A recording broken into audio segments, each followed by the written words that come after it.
Hello friends, का topic बहुत interesting होने वाला है। एक ऋषि मुनि के बारे में कहानी है जो भोग लगाने के बाद ही स्वयं खाते थे। जब तक भोग नहीं लगाते थे वो खाते नहीं थे।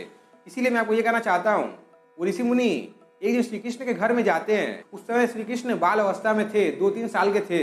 वहां पे जाकर यशोदा मैया से ऋषि मुनि कहते हैं, मुझे कुछ खाना बनाना है, कृपा करके मुझे कुछ अनाज दे दीजिए। तो यशोदा मैया कहती है, आपको जो चाहिए आप बोलिए, मैं दे देती हूँ। तो ऋषि मुनि कहते हैं, नहीं, आप मुझे अनाज दे दीजिए, मैं अपना खाना स्वयं बना लूंगा।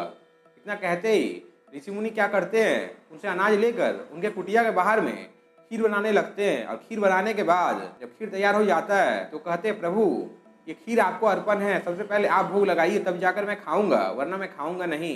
इतना कहते ही आंख बंद करके भगवान का नमन करते हैं। और जैसे ही नमन करके आंख खोलते हैं, श्री कृष्ण ने उस खीर को जूठा कर दिया। ये देखकर ऋषि मुनि कहते हैं, तुमने ये क्या किया। वहां भी यशोदा मैया आ जाती है। यशोदा मैया कहती है, बच्चे को पता नहीं था, इससे भूल हो गया।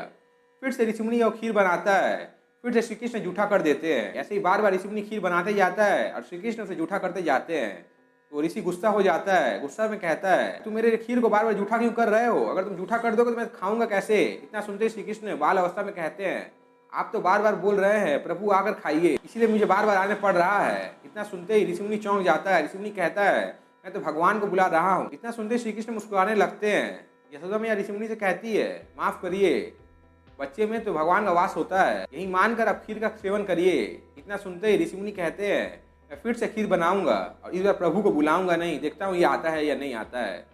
खीर बनाते हैं और प्रभु को बुलाते नहीं हैं, तो श्री कृष्ण वहाँ पर आते नहीं हैं। ये देखकर वो ऋषि मुनि भी चौंक जाते हैं। जब वो अपने दिव्य दृष्टि से देखते हैं तो देख रहे वो स्वयं प्रभु है। जब जब उन्होंने प्रभु को बुलाया तब तब प्रभु उनके बुलाने पे आए और खीर का सेवन किया। और ऋषि मुनि सोचता है, मैं ही मूर्ख था जो उस खीर को जूठा समझकर खाया नहीं और वहां पर फिर से खीर बनाने का निर्माण किया।